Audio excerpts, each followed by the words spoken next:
Five security men killed in Sukma encounter. So first let us try to locate this particular region. You can see here Sukma district of Chhattisgarh, and earlier such instances that happened or the skirmishes between the security personnel, CRPF personnel and the Maoist in that or Naxalist in that region. So you can see here the Chhattisgarh state, they are saying here the Sukma region of Chhattisgarh, Sukma district, and again zoomed in. You can see the border of this Chhattisgarh and Odisha region.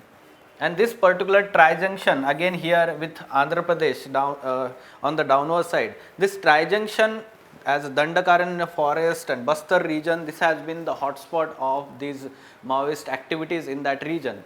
So you need to know the locations here, and yes, now let us try to understand the issue here. But before going to details, what is this red corridor or extremist or left wing extremist affected areas of India? So almost about 1/3 geographical area of India is being affected by left wing extremism in India.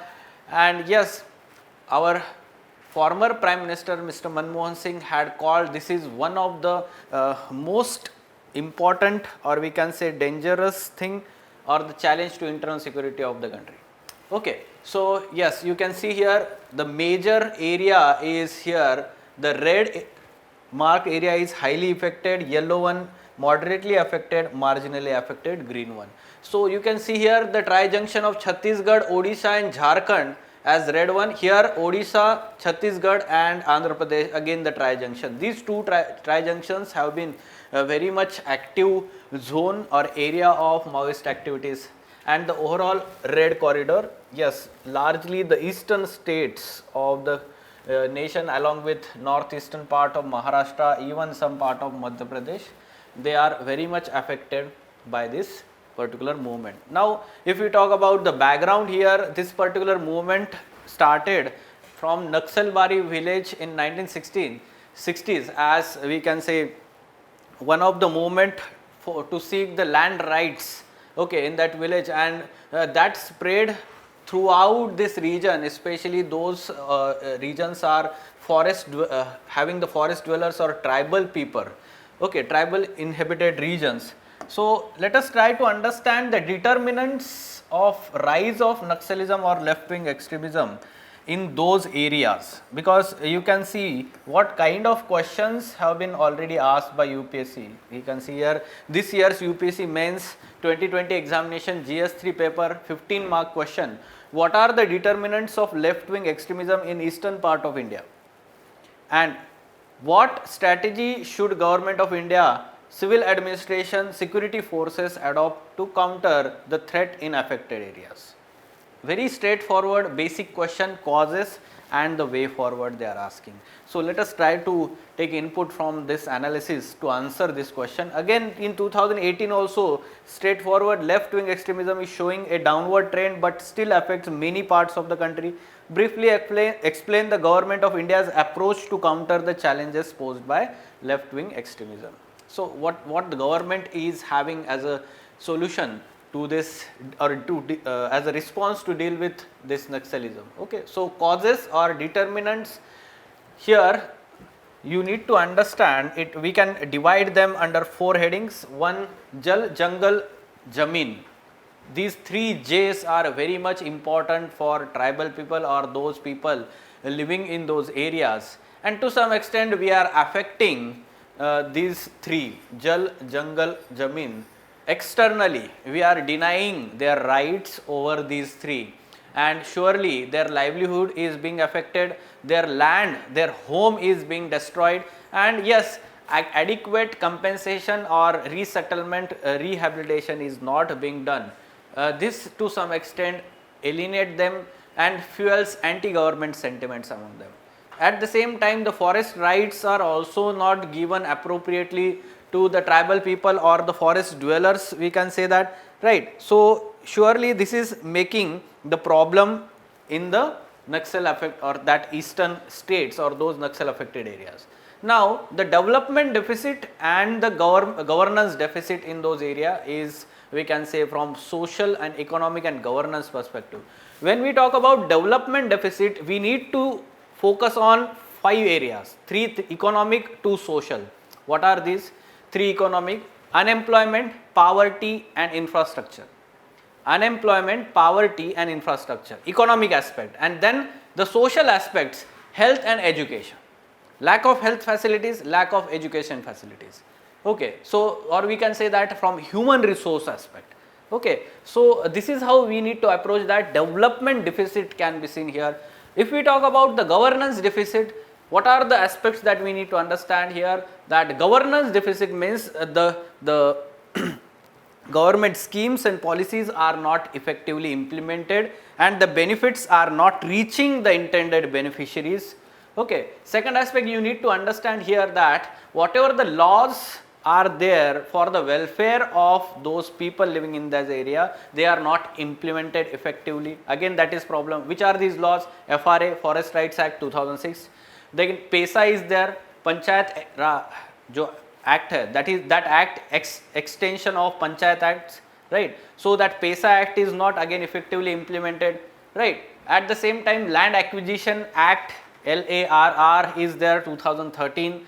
Okay, so these acts are not being effectively implemented, their rights are not being given to them, and therefore this shows the governance deficit. Along with that, there is huge amount of corruption, leakage, misappropriation, misgovernance going on, and surely those civil servants, public servant working in those areas are having least motivation to work there. This shows the governance deficit. Along with that, if we talk about the social aspect, social, emotional, or we can say that some human aspect, surely that is also one of the important determinant of rise here. What are these? First, human rights violation. Human rights violation by the law enforcement agencies. Okay, those police officers, there was one case of yes, the gang rape that happened in Chhattisgarh few years back by the police personnel. Along with that, many such atrocities are being done, or we can say there are such allegations against the CRPF personnel also. Okay, so whenever the skirmishes happened between those personnel, security personnel and Maoists, surely there are many such casualties of villagers or civilians, and that affects the further, or that fuels further anti-government sentiments among those tribal people. Along with that, lack of dignity and respect is given to those people by the government. There is no emotional connect of the local administration with those people. This is being the major problem here. Okay, and then there is no connect of this tribal society with the mainstream society. That is also one of the major problem. Development deficit, or the kind of rich poor divide. Okay, all these are major aspect here, and surely the people living in those areas are not having trust in the government, trust in the administration. Okay, these are the determinants of rise in, we can say, left wing extremism or Naxalism in those areas. Now, what is the approach that government is having at present in dealing here?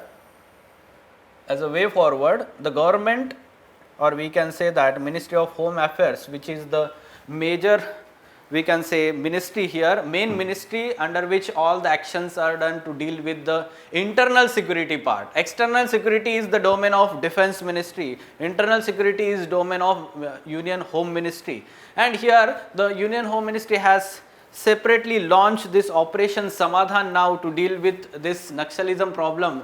What is the form of this Samadhan?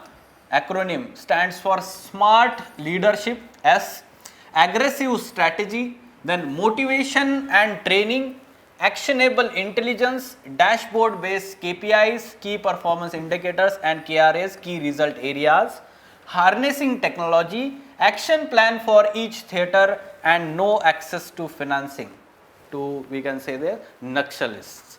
Okay, this is the Operation Samadhan. You need to mention this in your answer. Operation Samadhan as measure being taken by, or the strategy of the government at present to deal with the Naxalism. Okay, along with that, there are many such initiatives to deal with this question. You can see here this year's question: what strategy should be there of Government of India? Now this is the strategy of Government of India. Now what should be the strategy of civil administration and security forces?